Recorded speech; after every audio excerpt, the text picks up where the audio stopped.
So with no further ado, I'd like to introduce Lily Tinker-Fortell. Thank you. Please give her a big hand.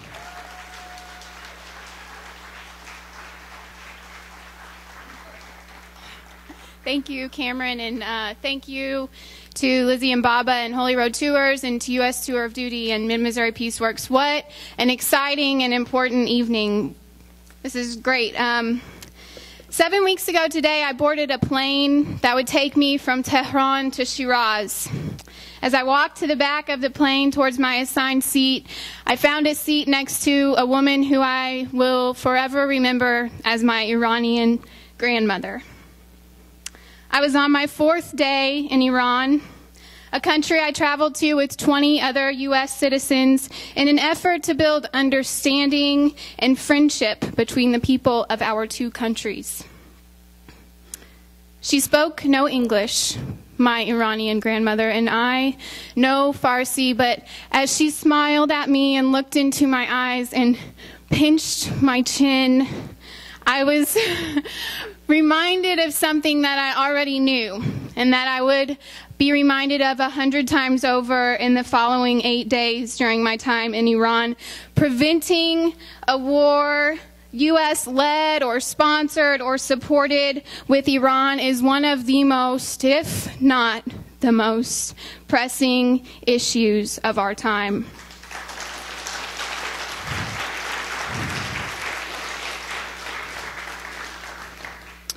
It is truly an honor to have Scott Ritter with us this evening.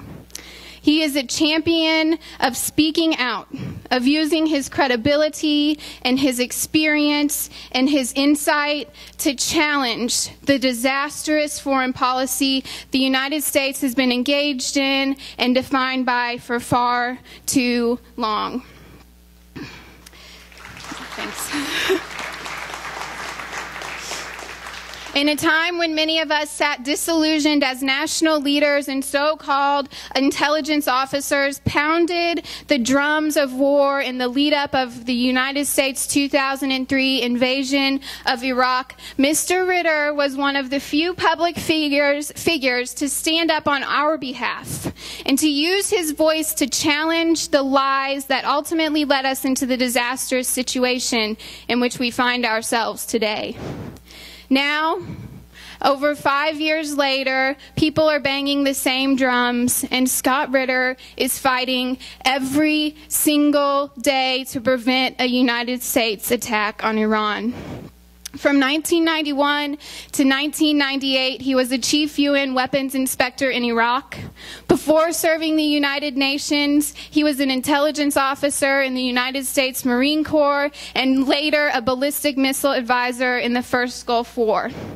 He is the author of numerous books, including Iraq Confidential and more recently Target Iran.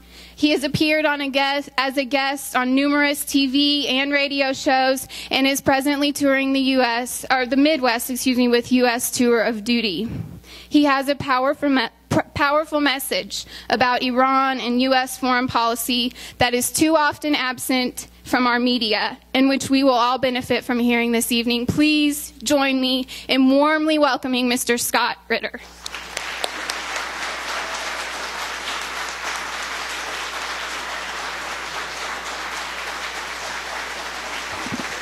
Thank you.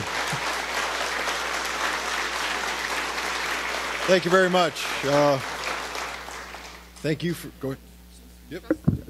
Oh, too high. There we go. I got it. Testing 1, 2, 3. I feel like a rock star right now. Got music in the background. It's awesome. Thank you very much for the kind words of introduction. You know, I've said it a lot.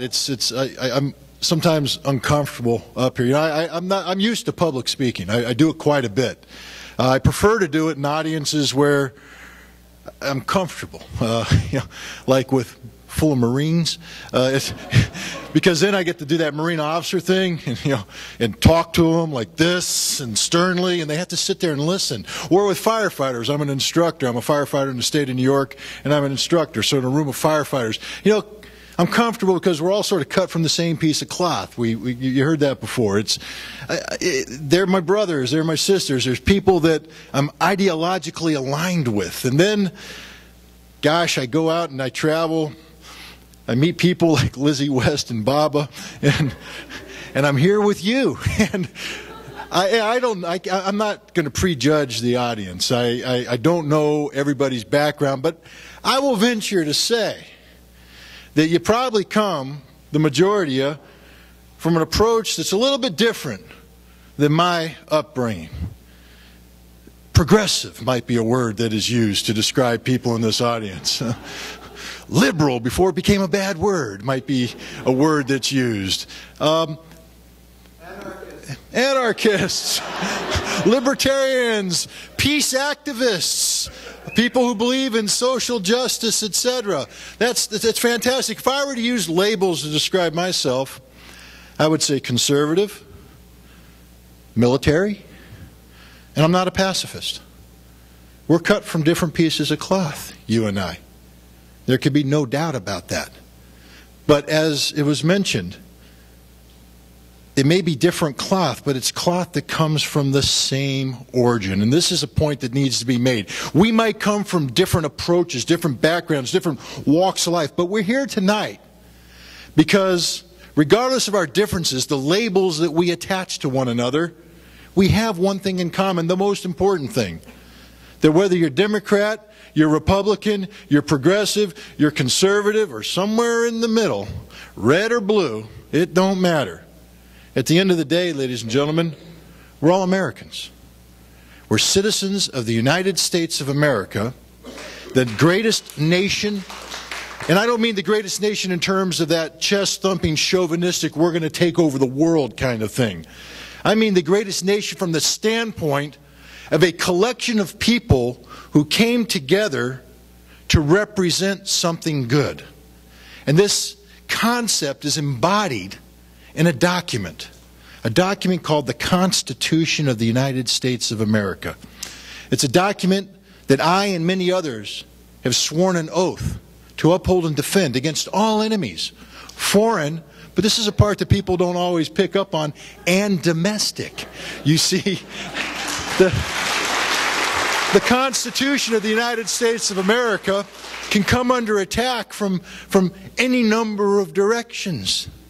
And in this day and age, especially the post-9/11 era, where we're in the global war on terror, there's a tendency for people to view America as being attacked from without, from the outside. When the reality is, using the war on terror as an excuse, the greatest threat our nation has ever confronted comes not from a handful of terrorists hiding in a cave somewhere in the mountains between Afghanistan and Pakistan, but from those whom we elect to represent us in higher office today inside our own country. Our Constitution, our way of life, that which we stand for is under attack. And I, for one, am not going to put up with it anymore. And so that's sort of why I'm here. People say, why are you doing this? Why? I got my friends, dude, wake up, man. Why are you hanging out with those wackos out there on the left? I said, well, those wackos in the left are the only people now. They're the thin line of citizenship that stands between what America can be and what America is going to be if we don't rise up and defend who we are and what we are. The day that we roll over and simply say that a good citizen is a silent citizen is the day that we may have a flag that is the stars and stripes. We may say the Pledge of Allegiance. We may call America, America. But if we don't adhere to the values and ideals that are set forth in that document, the Constitution of the United States of America, we cease to function as America. And that is not a future I want, either for myself, my children, or, if we're blessed enough, their children. We need to stand up and come together and defend our country from all enemies. Foreign, yes, but most importantly, domestic. Because today, in this day and age, that's where the #1 threat to our country comes from. The threat from within. And we can no longer afford to label ourselves Republican, Democrat, liberal, or progressive. We have to come together as Americans, united by the ideals and values set forth in a document that says that we are a nation governed by the rule of law, where due process does matter. You see, the document that I refer to does not begin, "I, the President of the United States of America."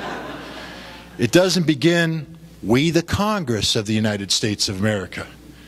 The preamble of this document begins, "We, the people of the United States of America," and we have an obligation to recognize what that means. You know, the Supreme Court of the United States of America has determined that because of that preamble, the way it is written, that document does not belong to the President or the Congress. That document belongs to we, the people of the United States of America. So when someone says, "Who's responsible for defending this great country?" there is only one answer: us.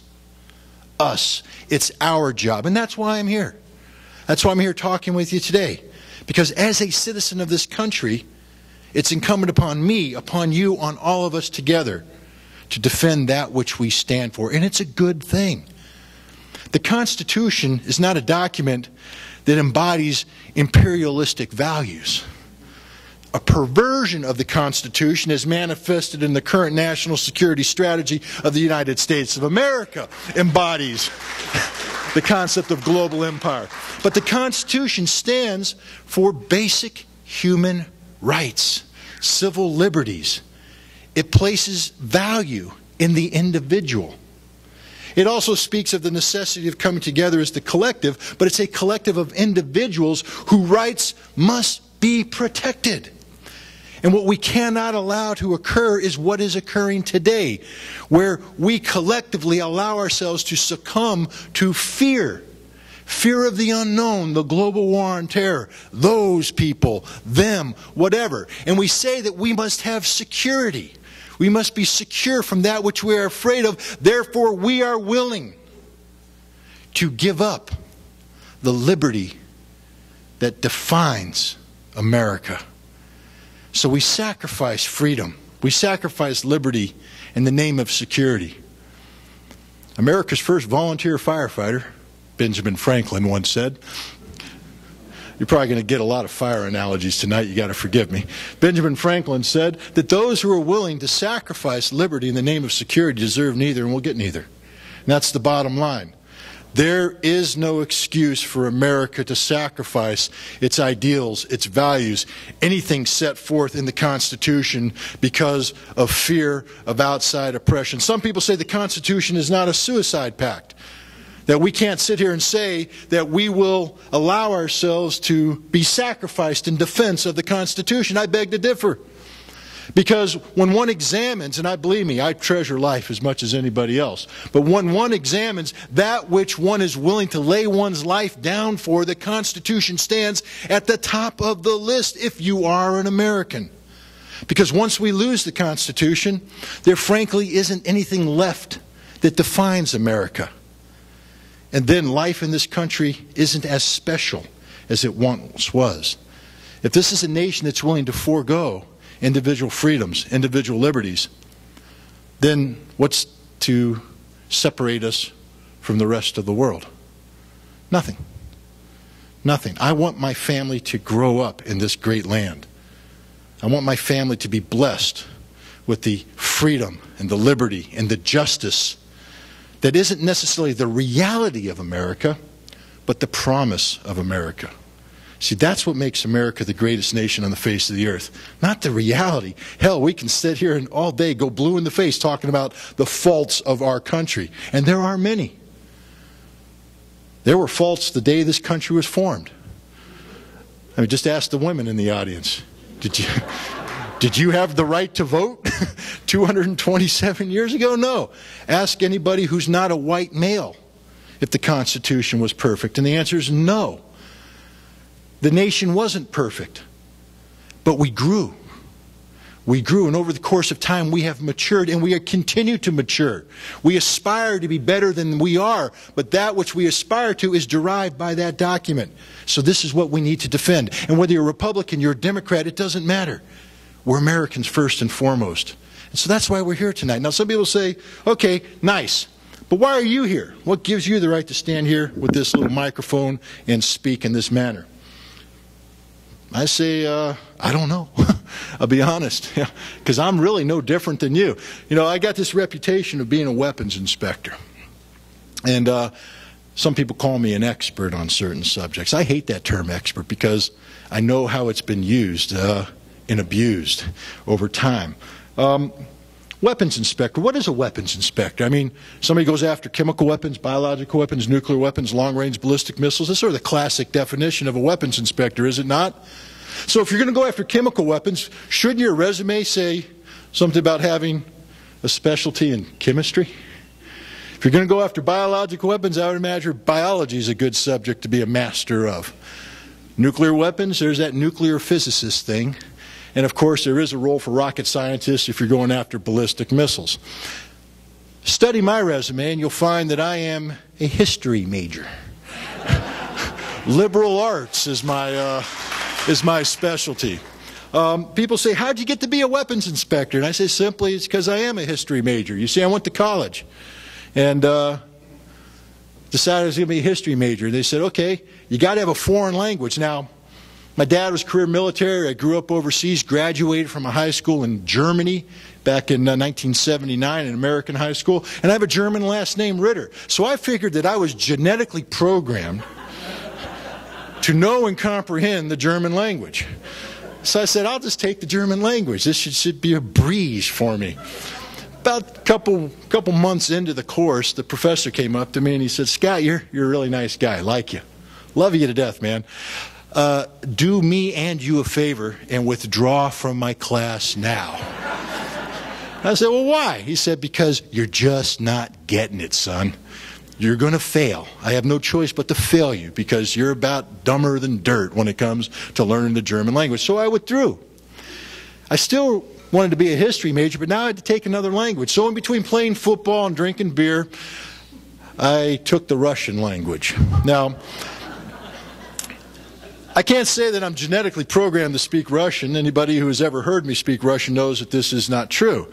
But I was smart enough to cram for the test. So I could learn just enough to pass the test and then go off and drink some more beer, play some more football, and then take another test. And the bottom line is I passed my Russian language. So I graduated as a history major with Russian history, and it says that I had 2 years of college-level Russian. That's fine, Danny. I go off, I join the Marine Corps, go off to 29 Palms, California, and I'm doing the Marine thing, man. I'm loving it. We're trained to close with and destroy the enemy through firepower and maneuver. You know, I didn't go to Iran during that time, but I spent a lot of time planning to attack Iran. That was the time of the Iran-Iraq war. We're concerned about Iranian forces breaking through the Iraqi lines, doing the old left hook coming down Kuwait. So every morning I went to work with a sea bag full of my stuff, and I was an intelligence officer. I had to brief the general. Are the Iranians going to break through today? And so you're looking at all the secret information. I'm focused on that. And man, as a young Marine, I just begged the Iranians to break through. Please break through, please, because then we get to fly over there and I get to kill you. This is what I wanted to do. I'm a warrior. I want to go to war. Now, I say I'm a warrior. I'm a wannabe warrior, just like everybody else. I don't know the reality of war at this point in time. I know the theory of war. It's all glorious at this point in time. The flag's waving, the Marine Corps hymn's blaring, and I'm ready to go off and defend my country as wild-eyed as you get. And then in 1987, a horrible thing occurs. Ronald Reagan and Mikhail Gorbachev signed the Intermediate Nuclear Forces Treaty. Those commies, you know that old saying, kill a commie for mommy? Better dead than red? I mean, that was me, man. I want to go off and hook and jab with the bad people, and now they tell me that we're going to be at peace with these guys. Worse, my orders to go join a special operations unit gets canceled, and I'm reassigned to an organization called the On-Site Inspection Agency. And they're going to send me to Russia, not to kill the Russians, but to cooperate with the Russians in getting rid of nuclear weapons. I go from being a Marine to a tree hugger overnight. So I ask Headquarters Marine Corps, why are you doing this to me? And they say, because you speak Russian. I said, I don't speak a word of Russian. They said, well, the computer begs to differ, so off I go. I do the arms control thing. Now, when I went to Russia, not only could I not speak Russian, but I didn't know what a missile was. I mean, I roughly knew I could draw one out in crayon, but this is real missile stuff. 2 years later, I was the first inspector ever to set foot on Russian soil, by the way, so that's one of my honors. 2 years later, I'm introduced to a group at the CIA, about 120-odd intelligence officers, and I'm introduced as the foremost expert on road mobile intercontinental ballistic missiles in the United States of America. Now, ladies and gentlemen, be afraid. Be very afraid. All right? What made me an expert? Was I a rocket scientist? No. Was I an engineer? No. I just happened to be the first person to ever do something that no one else had ever done, and it didn't fall on my face. And so I became the expert, the go-to guy. And I'm not saying that I was bad. I'm just saying that, you know, I know what I knew, and I can tell you that I wasn't ready to write a PhD thesis on this at any given time. I just basically survived and became an expert in the process. I was thankful when I left that job in the summer of 1990, and I got to go back to the Marine Corps, get back in my comfort zone. And you know, up until then, I'd never been in combat. Suddenly, in August of 1990, Saddam Hussein invades Kuwait, and America finds itself preparing for war. And I'm in the middle of it. I get to do the old Headquarters Marine Corps thing. I'm with the Commandant. We're planning combat operations. And the stuff I'm doing apparently impressed people enough that they were going to send me straight to Saudi Arabia, hook me up with the lead Marine element to clear the minefields. I had done some analysis on minefield breaching and how we're going to do it. So they said, you're going to go with the tip of the spear. And we did the calculations on it. I had an 80% chance of getting killed. And I was happier than I've ever been in my entire life. You've seen that movie, Forrest Gump? Lieutenant Dan? I get to die for my country. It was great. So off I go. They put me on an airplane. I land in Riyadh, and then the guy meets the plane with his clipboard. They're going down the names. Boom, boom, boom, boom, boom. They get, and then all the names are read off, and I'm still standing there. The guy goes, who are you? I said, who am I? I'm Captain Ritter. By name request to come here and personally win the war. They said, well, you're not on the list, man. I said, check it again. By name request, straight to the Commandant, that's why I'm here. Captain, you're not on the list. Get on the bus, go find yourself a bunk, and in the morning we'll figure out what we're going to do with you. And then in the morning, they didn't have any orders, so they were looking around, they found a room, said battle damage assessment, there's no one in it, and they go, you can sit in here and this is what you're going to do for the rest of the war. Now, I was preparing to die for my country, leading the assault. Now they got me sitting in a room looking at photographs and maps and being a geek. I said, I don't want to do this. This is not how I want to be fighting this war. Well, fortunately for me, when the war started, Israel started getting hit by Iraqi missiles. And General Waller, General Schwarzkopf's deputy, walks in. They got a problem, you see, because Israel's getting ready to enter the fight. And we've got to somehow come up with a strategy to stop Israel, which means we have to have a strategy to get the Iraqi missiles. So he walks in and he goes, does anybody here know anything about missiles? And they'll go, yeah, Ritter's the foremost expert on road mobile intercontinental ballistic missiles. So I get pulled out. Long story short, I get assigned to Delta Force, the Navy SEALs, the Air Force, and we go off and we do our thing, and I get the war that I wanted. I will just tell you this, war sucks. War is the worst thing that mankind can do to mankind. Anybody who's ever been in combat will tell you that there's nothing good about it. You might be able to sit here and say, that I can justify my actions, but there's no way I will legitimize war. Having shot at and been shot at, there's nothing glorious about it. There's no thoughts of heroism going through while you're clawing at the dirt, peeing in your pants, trying to get a lower profile as you hear rounds cracking overhead, knowing that you got to muster the courage to stand up and assault that which is trying to kill you. And seeing what a bullet can do to a human body, it ain't what you see on TV. And we'll just leave it at that. I learned to hate war by going to war. So now I leave the war, and I'm getting ready to do my own thing. That Russian language, I actually learned to speak it pretty well. And H.J. Heinz, food processing companies, hiring me to go off and be program manager in the Soviet Union to build all these factories, and life is good.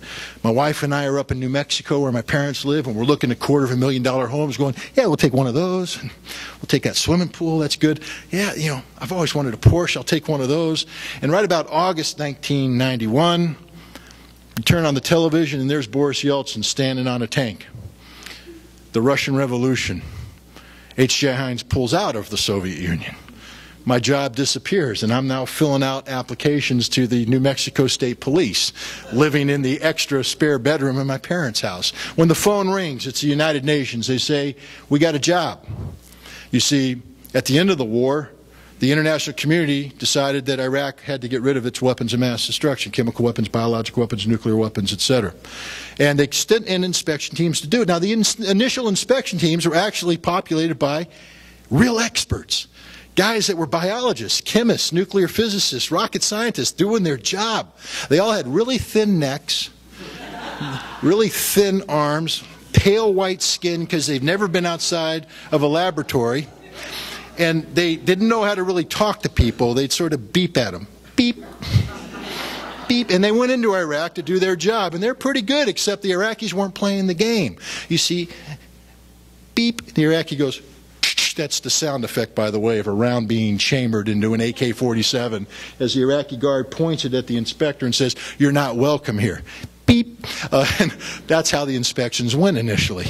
Not very good. So now they have to revamp the inspection process. And I get a phone call and they say, we want to invite you into this process. We need you to come in and come up with a new approach to weapons inspections. You see, we tried the gentleman way, we tried the expert way, and now they have to rely on what I was really trained at doing. See, I'm not an arms control specialist, really. I'm not a biologist, a chemist, a rocket scientist, a physicist. I'm a spy. I'm trained to acquire information in denied areas. Data that people don't want me to have, I get. And now we have a situation where the Iraqis have decided to hold on to prohibited capability and deny UN weapons inspectors access to this capability. So I was brought in to create the conditions in which we can gain access to this information. And that's what I did. And we did a darn good job of it. The Iraqis were lying to us in 1991. By 1995, we could account for 95 to 98% of Iraq's WMD capability. And they did not go gently in that good night. It's not as though the Iraqis rolled over and said, here's the information. We had to earn this. You guys seen that show? Are you familiar with CSI? You've seen CSI Las Vegas, CSI Miami. They're always in really cool places. We were CSI Baghdad. We weren't as good looking as the people on TV, but we're 10 times better. We did a good job.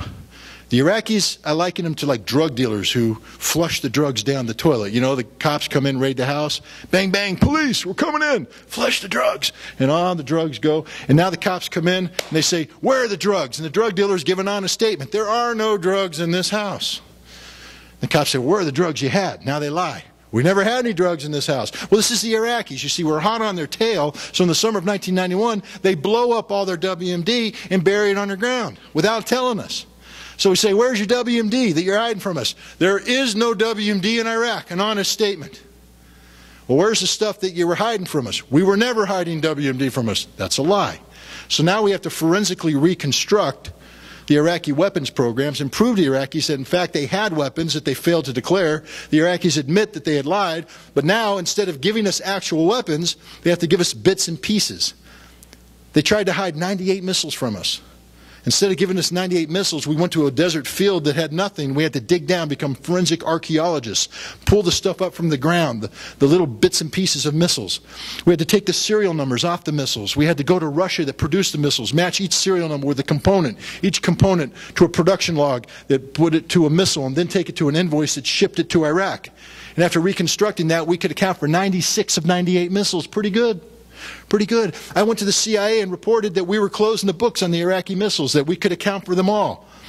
The director of the CIA went to the Congress of the United States and said, we think that there's 200 missiles left in Iraq. I went, wait a minute, I just told you there's none. He said, no, there's 200. I said, well, how do you know that? He said, I can't tell you, it's secret. I said, wrong answer, Bubba. That dog don't hunt. I run the intelligence program for the international community. You're saying there's 200 missiles. You're going to have to tell me how you know this. So they gave me the information. Really special. It's buried in the ground, buried under rivers, buried in mountains, under lakes, buried. But then they made a mistake. They told me exactly where they thought they were buried. So I called their bluff. $12.5 million U.S. taxpayer money later, we had ground penetrating radar built just for us, put on helicopters. We took it to Iraq. We flew it all over Iraq. How many missiles do you think we found? None. Zero. Went back in '93, reported to the director of the CIA and said, there are no missiles left in Iraq. We're back to our original assessment. Director of the CIA told me to leave the office. Called my boss and said, Ritter's a clever little kid. We agree, there's not 200 missiles. There's 12 to 20, and that number will never change, no matter what you inspectors do. That's when we came face to face with the reality that the United States of America wasn't concerned about Iraq's weapons of mass destruction, that they had another agenda, and that agenda was removing Saddam Hussein from power. That weapons inspections were only useful insofar as they facilitated regime change. That the whole WMD thing was a fraud, a farce. Because we had disarmed Iraq, but the U.S. government would not recognize our work. In 1993, we could determine that we could account for all of Iraq's ballistic missile capability. In 1994, we could say the same thing about Iraq's nuclear capability. In 1995, we could say the same thing about their chemical weapons capability. In 1996, we can make the same claim about their biological weapons capability. 95 to 98% of Iraq's known weapons of mass destruction capacity was accounted for. There was some unaccounted for material, not because Iraq was hiding it, because they blew it up in the way they did. We couldn't forensically reconstruct this stuff. But to mitigate against the uncertainties of this unaccounted for material, we put forward that we had in place since 1994 the most technologically advanced, intrusive arms control regime in the history of arms control, blanketing the totality of Iraq's industrial infrastructure. There wasn't a factory in Iraq of any given capability that we weren't monitoring. And I could guarantee you that they neither retained prohibited capability there, nor were they reconstituting prohibited capability. Iraq was fundamentally disarmed. But we weren't allowed to make that conclusion, because the game was not disarmament. The game was regime change. And that's one of the reasons why I resigned in 1998. I was called before the United States Senate. I was questioned by the senators, especially those Democrats who were concerned that my speaking out was hurting the Democratic President, Bill Clinton. Remember, long before George W. Bush lied to us about WMD in Iraq, Bill Clinton invented the lie about WMD in Iraq. This isn't a Democratic problem or a Republican problem, ladies and gentlemen. It's an American problem. So I get challenged by Joe Biden, who says, who are you to speak out? Don't you think you're operating above your pay grade? Perhaps I didn't have stars on my shoulder. I used to have a little bronze oak leaf, major, but I wasn't a major. I was just there as the most important pay grade America's ever seen. You see, with all due respect to Joe Biden and the other senators who tried to denigrate my qualifications to speak out, not only was I a former weapons inspector, a chief weapons inspector who ran the intelligence programs, meaning that there wasn't anything the CIA knew that I didn't know. There wasn't anything the Mossad knew that I didn't know, because I spent a lot of time in Israel, spent a lot of time in Germany, in France, in England. I knew it all. But that's not what gave me the credibility to speak before the Senate. See, Joe Biden and others, you're just senators. I'm an American citizen, and that's the best pay grade anybody can ever give me. Now, the role of citizenship is important. You know, we talk about this. I was a Marine. I took an oath to uphold and defend the Constitution, etc. You know, as we speak right now, there's 160,000 plus Americans deployed in harm's way in Iraq and Afghanistan. We can never forget that. While we're here, given a time zone difference, Americans are waking up right now. Men and women who honor us by wearing our uniform. And they're strapping on their uniform, lacing up their boots, picking up their equipment, and going off to do the job that they are assigned to do. And if statistics hold true, one or more of them are going to die today. Up to a dozen will be wounded. And you know, the wounding part, the death part, man, people die in war. That happens. You know, but there is a fate worse than death. See, death is terminal. Imagine, for instance, a young citizen of Missouri graduates high school, joins the Army, and goes off. But before he goes off, he marries his high school sweetheart. And being a hot-blooded young man, he gets her pregnant before he goes off. So she's sitting there, and her stomach's getting bigger and bigger and bigger, bringing in the miracle of life into the country. And he's off serving his country. And she can't wait till he comes home, and they can get on with their joint life together. But he instead is in a Humvee that gets hit with an IED, improvised explosive device. Now, if she's lucky, it'll kill him. You see, because now his body comes home, she gets to bury the body in the ground, and there's closure. She gets a paycheck from the government, and she gets to move on with her life. It'll be sad, it'll be tragic, but she gets to move on. But given the miracle of modern medicine, what might happen instead is that both legs will get sheared off. The arm will get sheared off, but even that's not the end of the world because he's functioning. But given the explosion, it's going to addle his brain. He's going to be brain dead. They're going to save his life. And now he's going to come home. He's going to be peeing into a colostomy bag. He's going to be drooling because his brain doesn't function. His eyes are open, but he's not seeing or comprehending anything, and he never will. And he's 19 years old.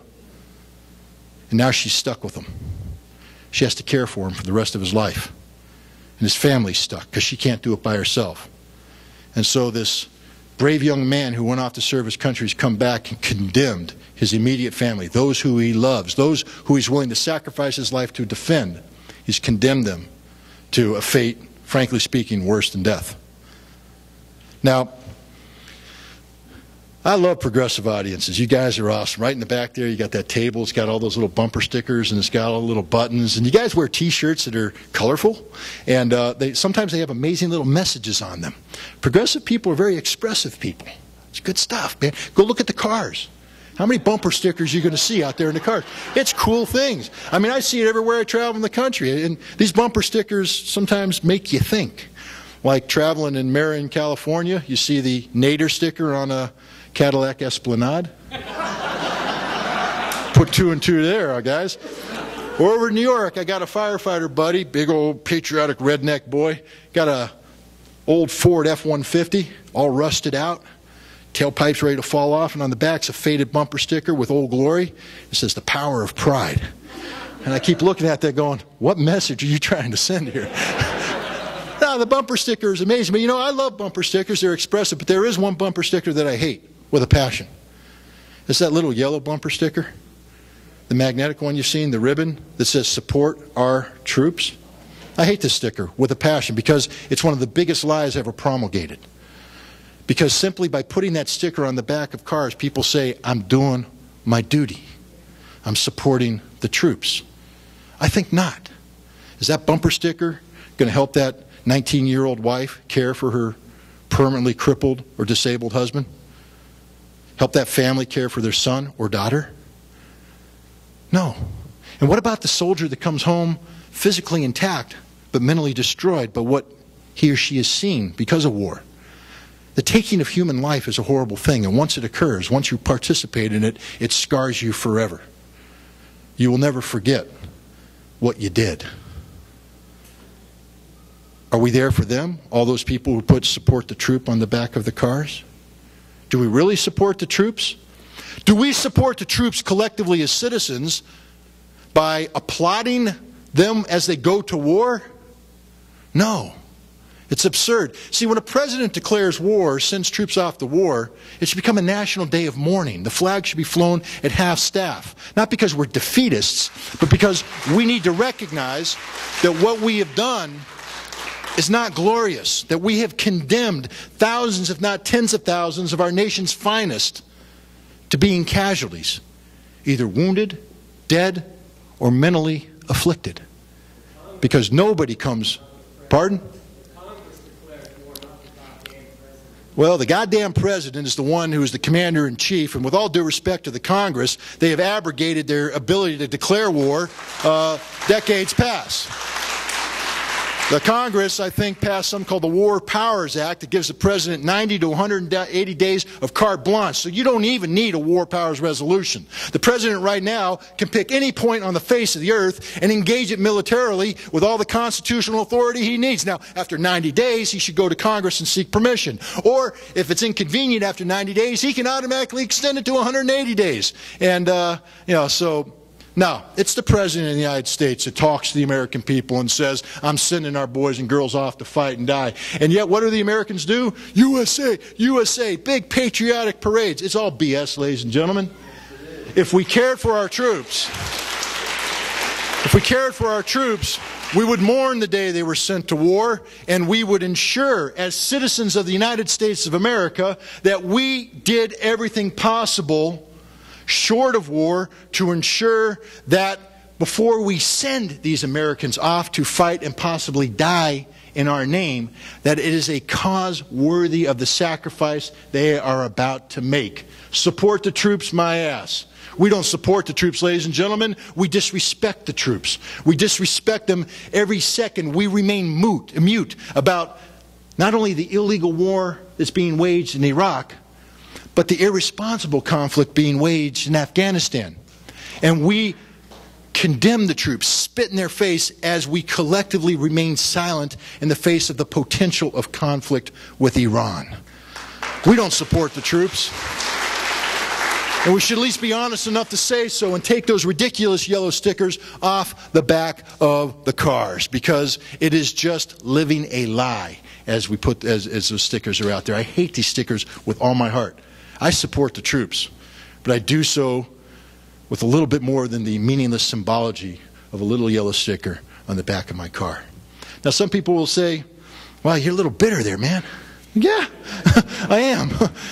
And, you know, and there's a lot of blame out there. I mean, we're playing the blame game. And we all see it. Who do we blame? The President of the United States, George W. Bush. I do blame George W. Bush. He's the commander-in-chief. He's the deciderer. He's the one who sent the troops off. I blame George W. Bush for what's happening in Iraq and Afghanistan, the potential Iraq. I blame the Congress of the United States, because this is not a dictatorship. The Congress has a responsibility set forth by the Constitution, not only to be involved in declarations of war, but to carry out oversight of the executive. And this is not transpiring today. Congress has rolled over and played dead. So I blame the Congress. And then there's the ultimate boogeyman we all love to blame, the media. I blame the media. I blame CBS News, NBC News, ABC News, CNN, Fox. I blame them all. The New York Times, the Washington Post, they are all to blame because they packaged up these lies and they spoon-fed us. Blame the President, blame the Congress, blame the media, blame the media, blame the media. I hear it. You know what it reminds me of? You're probably going to think I've gone off my rocker at this point in time. It reminds me of springtime in New York.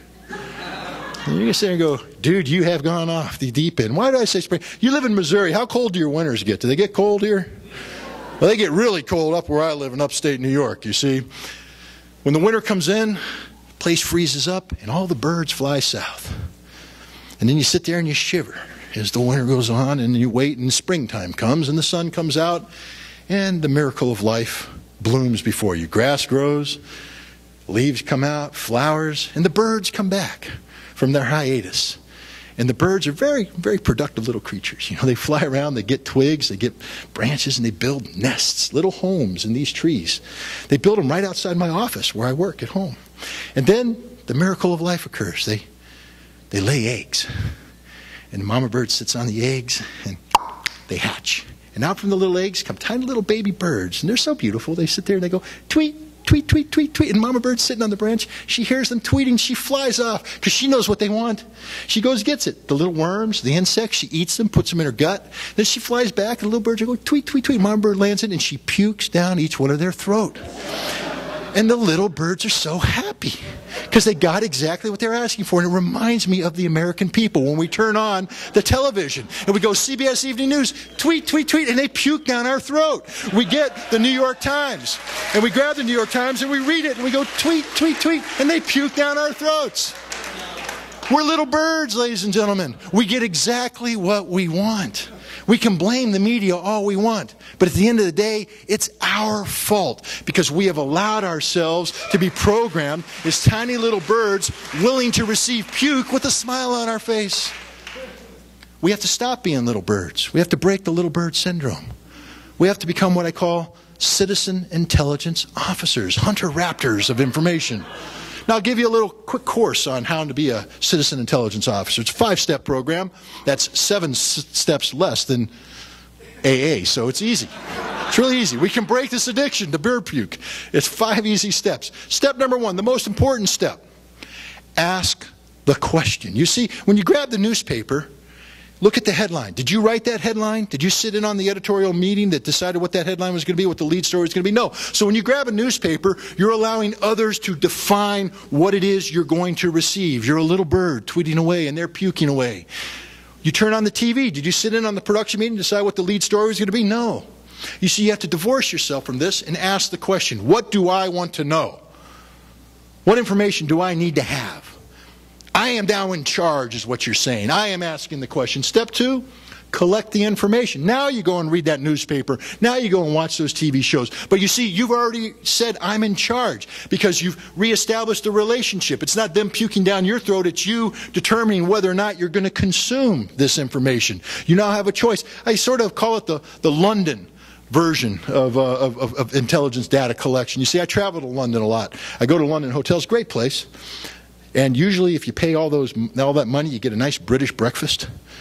Great Britain was, dominated the world as an empire, and this is what you get for breakfast. But that's okay. I can forgive the breakfast because I also get 5 newspapers. 5 newspapers. And I grab the newspapers. Each one, they're all covering the same news. I get the Telegraph. That's Rupert Murdoch's take on the world. I get the Guardian. That's the Labour Party's take on the world. I get the Times. That's the Conservative Party. I get the Independent. That's the Social Democrats. And I get either the Sun or the Daily Mail. Just for my personal viewing pleasure, I open up to page 6, and they usually have a centerfold. Then I put that one away, and I go back to the hard news. But I have 5 different takes on the same piece of information. I collect information. Then I go through step 3. I organize it. I organize it chronologically. I organize it by subject matter. I try and make sense out of it. It's just not a compilation of raw data. I sort of set it up into subsets. Step 4, I assess it. I digest it. I bring it in. I engage that supercomputer that resides between this earlobe and this earlobe, the most powerful supercomputer out there. And you know what happens as I do this assessment? I establish an independently formed point of view. The most powerful thing that we can ask for in a democratic society. A citizen empowered by knowledge and information. Not knowledge and information that was puked down their throat, but knowledge of information which they derived themselves as citizen intelligence officers. Do I have intelligence yet? Nope, there's one last step. Answer the question. Complete the circle. Ask the question, collect the data, assess the data, or collect the data, organize the data, assess the data, then answer the question. And suddenly, you are in charge. You're running the show. And it's an amazing thing, you see, because one of the things that affects us as a society is our ignorance. I hate to use that term. I was told today that's a very powerful term. But if you think about it, 300 million people populate the United States of America. It's the most technologically advanced people on the face of the earth. And yet collectively, we're about the most ignorant people on the earth about the world we live in. We don't understand this. And yet somehow we feel empowered that we have the inherent right, all 300 million of us, to dictate the terms of coexistence with 6.8 billion other people, as if there's only one person calling the shots. That's a mighty powerful position to be taken when we don't understand the world we live in. See, far from being the strong cowboy standing up there in the world going, I see all, I know all, and I'm going to do all, we're really a bunch of timid cowards. We're very big, timid cowards. But if you think about it, we run and hide from our own shadow because we don't understand it. We're ignorant about the world we live in. We allow a couple hundred Islamic fundamentalists to cow us into not only declaring war on the world, but declaring war on ourselves. From ignorance, what is ignorance? That which you don't know. And from ignorance comes fear. Fear of that which you do not know. And this fear allows you to be manipulated by the political powers that be. And they get to lead you down a path of their choosing, not your choosing. We have to empower ourselves with knowledge and information, ladies and gentlemen. We have to break free of this prison that we've allowed our government to impose on us in the name of security. Because if we don't, we cease to function as citizens of the nation that has the greatest potential than any other nation on the face of the earth to do good things. I love my country. I love America, and I think we're united in our love for America. But America stands for nothing if it doesn't stand for the ideals and values set forth in the Constitution of the United States. And that is what we should be about, the defense of these principles, these ideals, these values, and defense of our role as citizens in this country. We are a nation of the people, by the people, and for the people. But that equation does not work if we cease to function as the people. We, the people of the United States of America. Thank you very much. And now let's bring on Lizzie West and Baba Buffalo.